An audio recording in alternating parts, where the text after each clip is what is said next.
Between aging and busy lifestyles, many women struggle with maintaining their physical and mental wellness. At Aquavita Concierge Healthcare Services for Women, we can help you revitalize your health and reclaim your life. We start from within by balancing your hormones, allowing your body to achieve and maintain desired weight goals. We also specialize in peptide therapies, regenerative medicine, sexual health, and aesthetics in our state-of-the-art facilities. Feel better, look better, live better at Aquavita. Visit aquavitality.com and begin your journey today.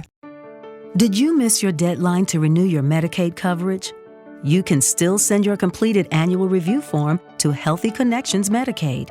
You may be assigned to another health plan, but you can ask to come back to First Choice within 60 days of renewed Medicaid eligibility. It's your family. It's your choice. First Choice is the right choice. Renew and choose us. Visit selecthealthofsc.com/renew to learn more.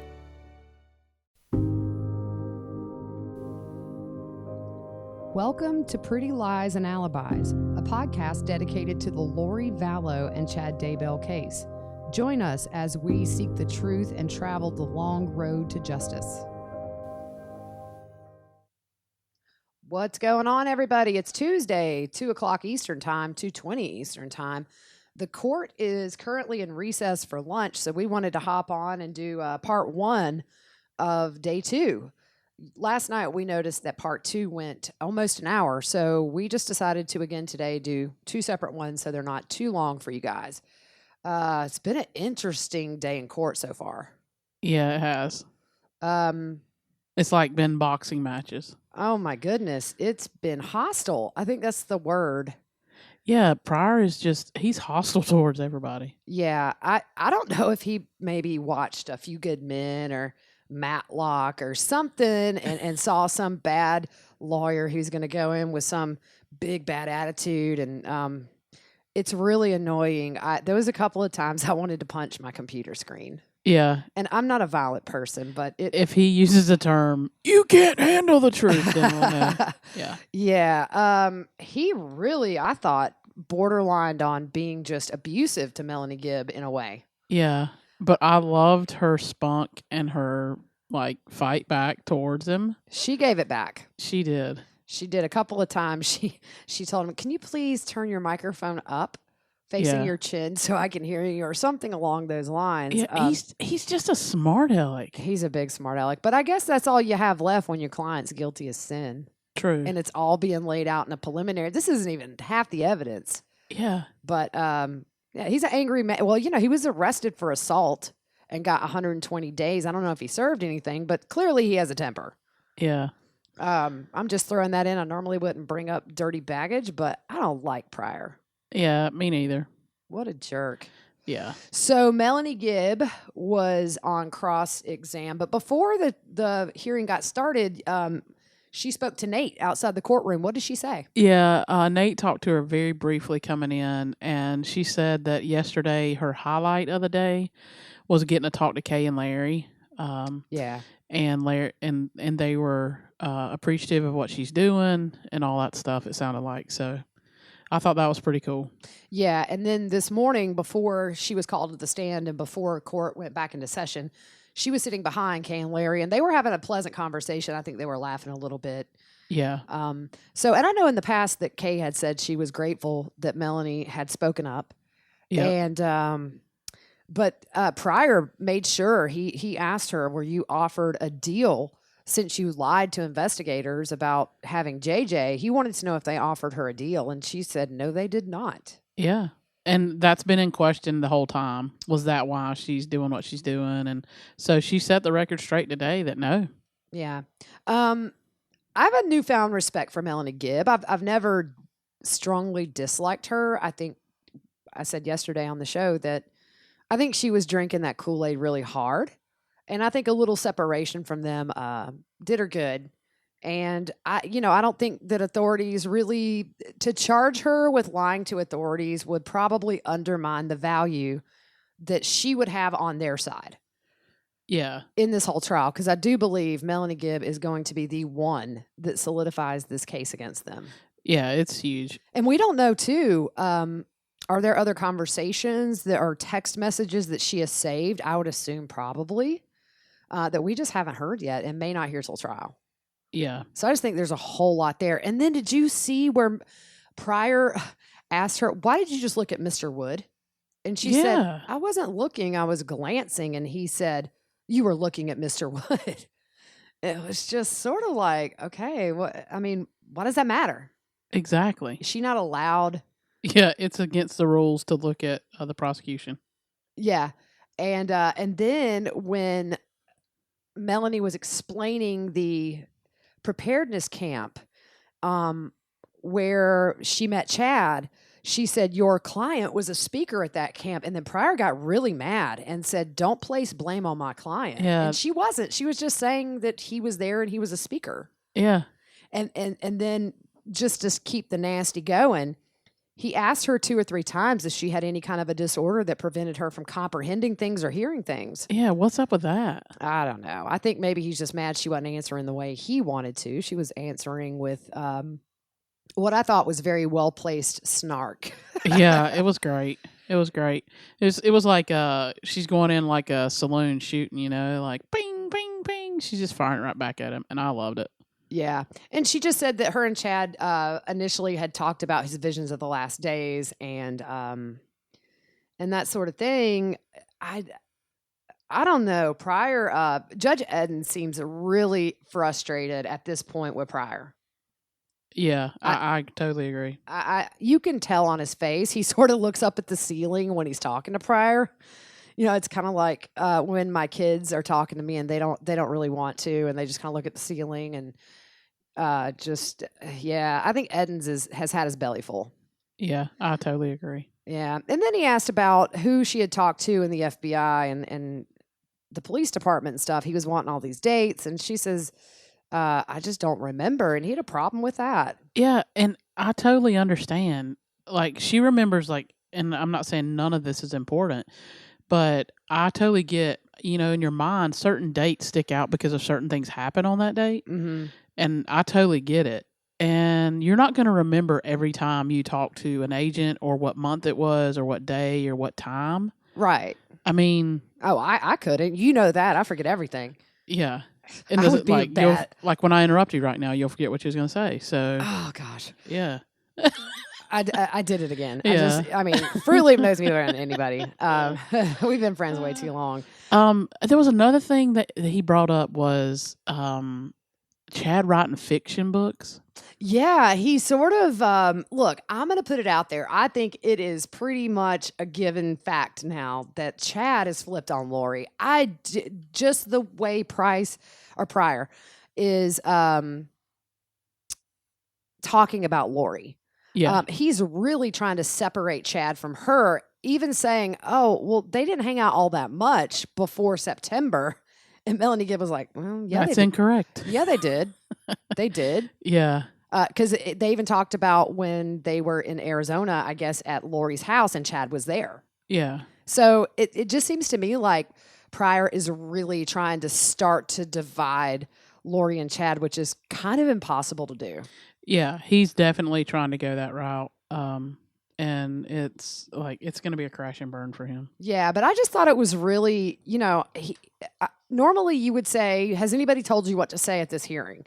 But he sort of went on and on, insinuating maybe she was coached by the prosecutor or law enforcement. He's just grasping at straws. And it doesn't make any sense because, I know that happens when you meet with, the prosecution. He does go over stuff. Of course. And he tells you, normally how it works is they sort of give you a little bit of a heads up of what they're going to be asking you. Yeah. They don't tell you what to say. They just give you a little bit of a heads up so that you can be prepared and think.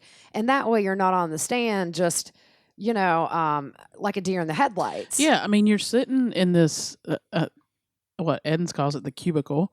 So you're sitting in this glass fishbowl. And you have everybody looking at you. And I know there's limited people in there, but you're testifying in a court of law about a serious thing. Right. And you're also testifying to potentially millions of people that are watching it just like us. Yeah. It's a stressful situation. It would be, but... Yeah. Yeah. Did you notice when Pryor said that Lori has a dominant personality and she's very convincing? Yeah. See, that just goes along with my theory that Chad is flipping.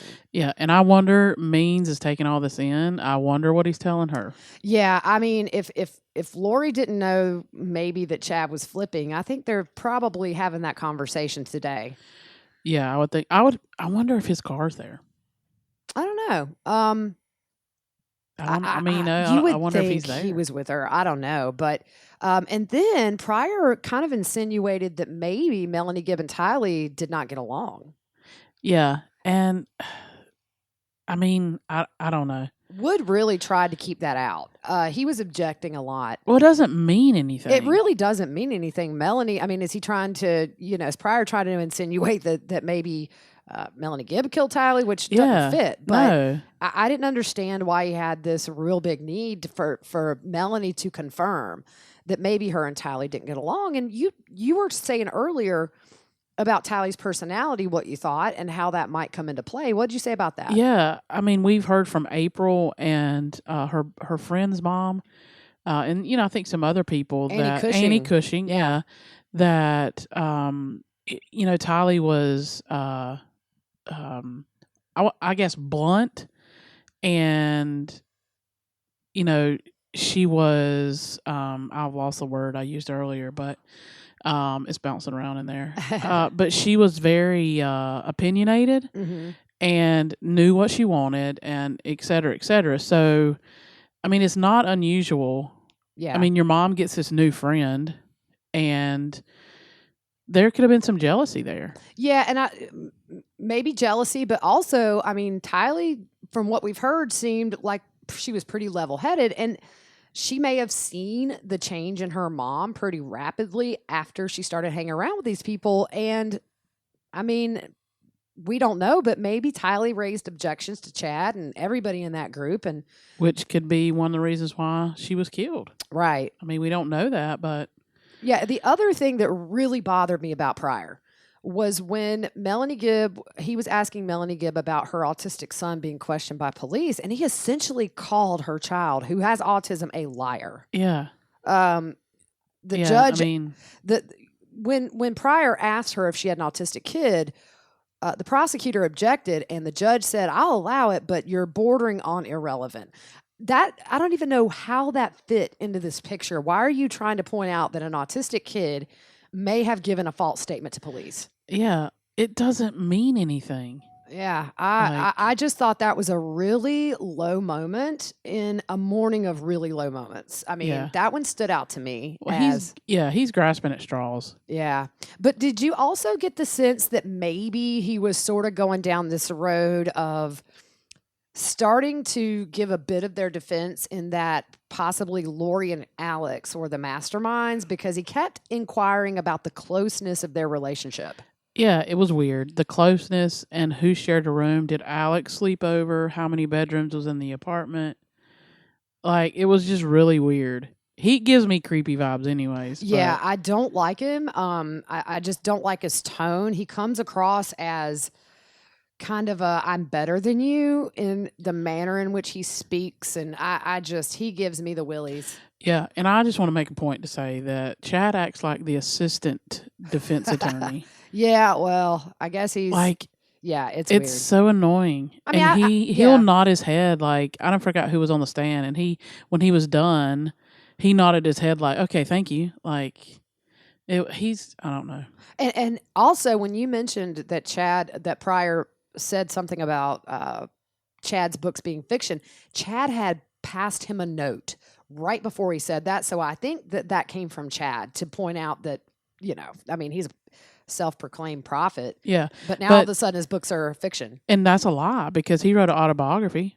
Yeah. I mean, right. That's not fiction. Right. But I mean, that morning was just, it was stressful. Yeah, but I just Melanie Gibb was like in the boxing ring, and she's just like throwing it right. She was not intimidated at all. Yeah. I mean, she came out guns blaring, and right. It's truth to her. Yeah.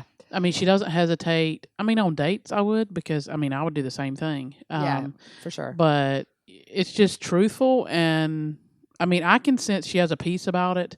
I think so. I think she's just secure in what her testimony is. I mean, at this point, we know she lied to authorities, but look, some time has passed. That might have been a panic move. But every time I've seen Melanie on an interview or in the courtroom, I mean, she seems to be very sure of her facts. So at this point, I don't see any reason she would lie to protect Chad and Lori or even herself when it comes to this. No. I think authorities know everything anyway. Yeah. So then they moved on to David Warwick, who is Melanie Gibbs' boyfriend. And bless his heart, he really had a hard time hearing. He's hard of hearing, right? Yeah, and he had those headphones on, and they had to take them off because it was making a loud squealy noise. So I mean, I've noticed even Edens has said, you got to speak up because they're behind that plexiglass, and it's probably hard to hear because the speakers haven't been altered in the room. Yeah, no. So the speakers are still in the same space. So when you create a barrier like that, it's going to be a little different, hard to hear. Plus, she said he was he worked construction. I think he's a builder or something. Yeah, sometimes they lose their hearing. My dad is a welder and he owns a welding and fabricating business, and he just recently got hearing aids because years and years of being around this constant noise and banging and stuff, it took a toll. So loud equipment is rough on your hearing. Yeah, but I thought it was interesting because David Warwick said that the one time that Chad was over there, he asked Chad about his relationship with Tammy Daybell, who was obviously, his wife that died, but Wood did not elaborate. And so I think we've seen a few times today where Wood is introducing stuff, but not going any further. And I think this stuff comes in a big way at trial. Most definitely. Including one of the last things we heard about, which was the cell phone that was taken from Chad's house during the January search warrant. They made a point to talk about the case and what color it was. Yeah. And they said they specifically were talking about the back of the phone. So, yeah, there's a lot of things I think that are going to come in a big, big way, but just not here. Yeah. And then I think they're going to try to discredit David saying that he couldn't hear what was said. Yeah. But vision is what he saw. He saw Alex bring JJ back in. Yeah. You don't have to have hearing to see, you know what I mean? Like, you don't have to have that to testify to that because he saw him come in the room. Pryor's questioning there, it got really irritating. There was a lot of objections in there because none of it was relevant. It wasn't, but Eden sustained a lot of those objections, and I think, again, he's just being cautious and not giving Pryor any reason to complain that he wasn't allowed to ask certain questions. I think Eden's, he's just over it, but... you got to get through this. I don't know that we'll finish today. I mean, it's already... right? I don't know how many more witnesses they have. There were potentially, 16? Was it 16? Yeah, there's 16 on the list. And we've been through a handful. Yeah. We haven't even been through, I haven't counted, but we may have a long way to go with this. Then Pryor asked David Warwick, again, does Melanie Gibb have any kind of an auditory problem, processing information, or hearing disorder? And I'm just like, yeah, really, dude? You're going there again? She's answered it. She answered no. So then you're going to ask him, and there was an objection, and it was sustained. So. Yeah, and then Pryor makes a comment. If you didn't see JJ on the 22nd, which was the day, was that the day that was the day, that was a Sunday. That was the day JJ was killed. Or that next. Well, that's the day they had the podcast, and Alex brought him back in. Was on that Sunday evening. So Pryor says if you didn't see JJ on the 22nd, there are chances that he may not have been there, and if Melanie saw JJ, you would have seen him too.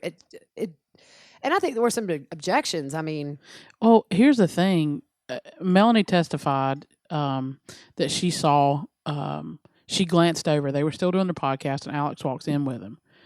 Well, when you're seated like that, like right now where we're seated, I have my back to that door.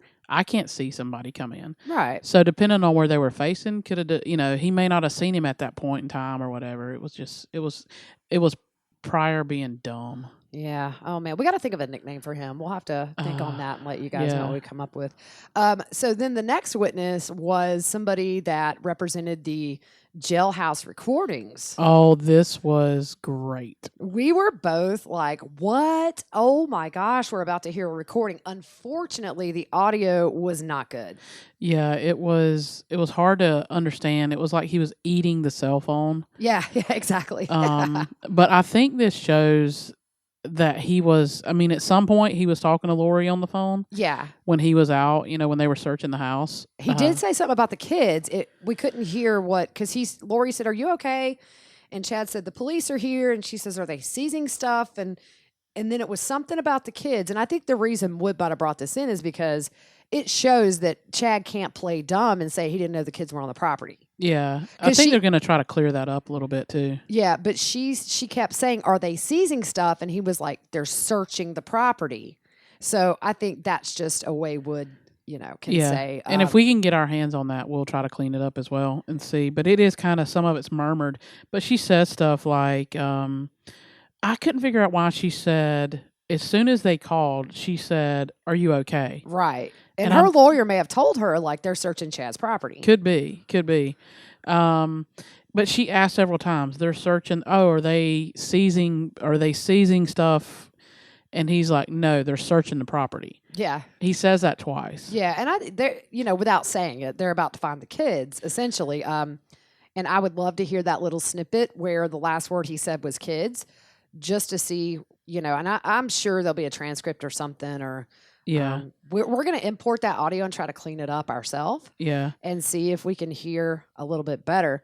But he says, "Glad you called," and all this stuff, but he wasn't sure. She said, "Should I call you later?" And I don't know if I heard correctly, but it was almost like, I don't know if you can. I think he said knew. You can try. Yeah, and he knew what was about to happen. Yeah, he about to be in a pokey. So the next witness was Mr. Daniels. He is from the FBI. And he's a senior team leader of the evidence recovery team, which is the team that went in and secured the scene and dug for the remains. So he explained their process and said that about a week before it was a week before they actually went to the property, they knew they were going to search. Yeah, they had a week to prepare. And so they got their plan together with local law enforcement. And he said the first area of interest that they went to was the fire pit area. Yeah, because they could see it on the satellite imagery. And I'll say Chad was super interested in this guy's testimony. It was one of the few times he actually sat and watched the witness. Yeah. Normally he has kind of his eyes down or whatever, but he was shifting in his chair a lot more, I noticed. I think and he had that crease in between his eyes. Right, yeah. Exactly. And the way that they the pet cemetery, the reason that they focused on that area, he said, was the suspicion was raised in that text message from Chad to Tammy about the raccoon. Yep. So I think you can start to see a pattern here where they just didn't think about things they were texting and how it would come in a trial situation. Yeah, and I think that text is going to be huge. It's going to be really big, yeah, and we don't know what else. else. That's a overt thing. Yeah. Like, I mean, he's texting, giving an explanation of why there's a hole in, like, somebody dug in his yard. Yeah, and the great debate has been settled about the dog statue, because when the day of the search, there is a statue of a black dog that obviously is right by the pet cemetery. And the internet was sort of is the dress blue or gold? It was kind of that kind of a fight. Half the people said that was a cadaver dog. The other half said that was a statue. It was a statue. Yep. That's how they know. They knew where the pet cemetery was to start digging for that. So they introduced some photos of the different graves. They called them Burial Site 1, which was JJ's, and Burial Site 2 for Tylee. And he talked about Burial Site 1 by the pond. They noticed some stuff about the vegetation. Yeah, and we talked about that before, that Chad's ignorance in not cutting his grass is what helped them identify where the areas were, because that grass was not as high as the other. So, and this gentleman, Special Agent Daniels, he is the one he was the senior team leader of the ERT team, and he was the one who cut through the JJ, the black bag, and then the white bag. Mm-hmm. And then he felt with his hands, and he said that human hair kind of spilled out onto his hand, is how he put it. Yeah. And JJ, if you all know his haircut, he had a shaved head except for the very top of the head where it was kept long. Yeah. So, And Larry and Kay were a little bit emotional again. yeah, obviously it's Yeah. very graphic stuff. Yeah, it's hard to hear that. It's not anything really more than what we heard yesterday as far as the condition of how they found the body, but a little bit more about how they actually got down to the remains with removing the rocks and the panels. And they knew what they were going for. And we said that day as we were watching it unfold, we both said they know what they're there for and they know where to look. I mean, they had the satellite images, the phone pings, the text message. I mean, it was basically a map. Yeah. And the cadaver dog. You don't forget right. about Yeah. that. And then he talked about as they were digging, they sort of extended past that 10 by 10 area near the fire pit where Tylee was, and they found some vertebrae. Yeah. And then initially the anthropologist couldn't tell if they were human or animal, but Daniel said that he could smell decomposing remains. Yeah. So they stopped with the bulldozer on that and just did it by hand after that. Yeah. And I thought it was really, I mean, law enforcement are like this. They want to be, thorough and get it. But he said we didn't want to leave anything. Right. And I think that was, we know, I mean, we saw people post some stuff that knew some of the officers, how upset they were on site when they found the bodies and all that. So, yeah, it's I just mean, these people unimaginable. are humans. I mean, just because they work in law enforcement doesn't mean they don't care. A lot of them have their own kids that are like the same age as Tylee and JJ. And I think, too, a lot of these officers have been working on this since November. So you bond with the families. You feel like you know the kids. And then you just, I guess there's always, I don't know how far back they really had an idea the kids were dead. But it seems like for a while they just didn't know. Yeah. Because the FBI at one point said there's no signs of life, no signs of death. So I guess for them too, just like with us, there is a finality in finding those remains that there's no hope. Yeah. This becomes a criminal investigation and you've got 2 dead kids. Yeah. And you see how those remains have been disposed of, and it is just horrible. It's terrible. And he talked about finding some of Tylee's remains that they found some of her pelvic bone that had flesh still on it. But he made a point to say that the remains were in a mass. Yeah. And they were dismembered and some of them burned. And so they stopped processing. Once they found that pelvic bone in late afternoon, he said they stopped processing the scene for the day and came back the next day. Yeah, so they secured the scene. Officers from Fremont and Madison, they secured the scene all night, and then they came back the next morning. Yeah. And so he said the way the remains were found, it made it really difficult for them. He said it was a mass of dismembered human remains that were partially burnt, and they couldn't tell what it was. Yeah. That's how bad her body was destroyed after death. It's just monsters. Yeah. And then they talked about that green bucket again. And just to the side of that, they found her skull. And I think they said a partial skull. He didn't say, he said skull. Yesterday they said partial, but okay, he just said skull and then the jawbone. with some teeth in there. And that's, if you remember, they were able to identify Tylee because of an irregularity in her jaw. Yeah. That obviously her orthodontist had a film of when she had been in for treatment. Yeah. But when they tried to remove the remains, he said that they fell apart. So they had to go piece by piece. Yeah. And he said that the bucket was burned. Yeah. I don't get the bucket. I don't understand what that was used for. Yeah. But I guess maybe we will. Yeah. It almost sounds like they maybe were trying to burn. I'm waiting to see if they found anything in the fire pit. Yeah. That I think so. links her, possibly being burned there. I mean, you would think, why would you carry a burned bucket? Because yesterday they said that there was remains in the bucket. Mm-hmm. And he elaborated a little bit more and said the bucket was burned. Yeah. So it's almost like they tried to just burn it and then, yeah. I don't know. Well, that's kind of where we ended. We ended with Mr. Daniels talking about that crime scene. And so after lunch, Pryor will be on cross-exam. And I'm curious to see if he sort of keeps up this bullying, acting like a jerk mentality, I mean, some of these he has no. I don't know. What's he gonna question this next one? It's like from the guy from Tellmate, the Right. officer, from there. Yeah. What's he gonna ask? Yeah, did you not process things right? I mean, I Yeah. think that's the only way maybe he can is just try to find some kind of a technicality with how things were entered in or brought into evidence. I don't know.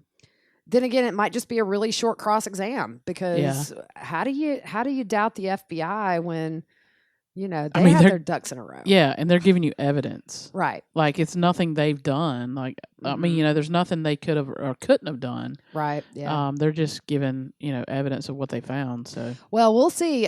We don't know who else is going to testify today. We don't know if this will finish today. It's going pretty slow.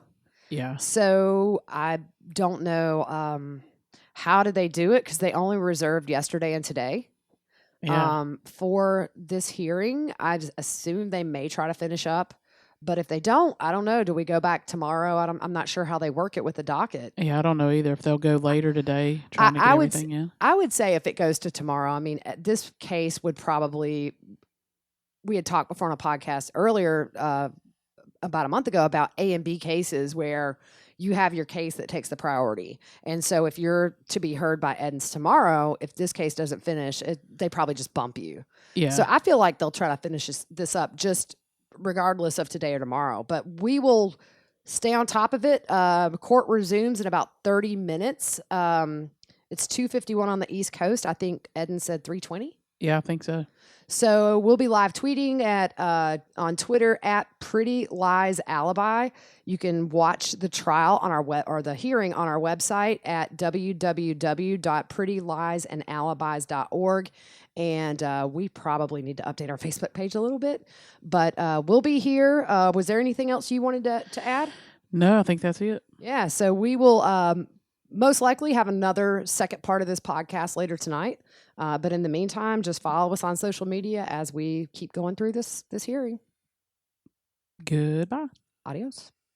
Judy was boring. Hello. Then Judy discovered ChumbaCasino.com. It's my little escape. Now Judy's the life of the party. Oh, baby, mama's bringing home the bacon. Whoa, take it easy, Judy. The Chumba life is for everybody. So go to ChumbaCasino.com and play over 100 casino-style games. Join today and play for free for your chance to redeem some serious prizes. ChumbaCasino.com. No purchase necessary. Void where prohibited by law. 18 plus terms and conditions apply. See website for details. Judy was boring. Hello. Then Judy discovered ChumbaCasino.com. It's my little escape. Now Judy's the life of the party. Oh, baby, mama's bringing home the bacon. Whoa, take it easy, Judy. The Chumba life is for everybody. So go to ChumbaCasino.com and play over 100 casino-style games. Join today and play for free for your chance to redeem some serious prizes. ChumbaCasino.com. No purchase necessary. Void where prohibited by law. 18 plus terms and conditions apply. See website for details.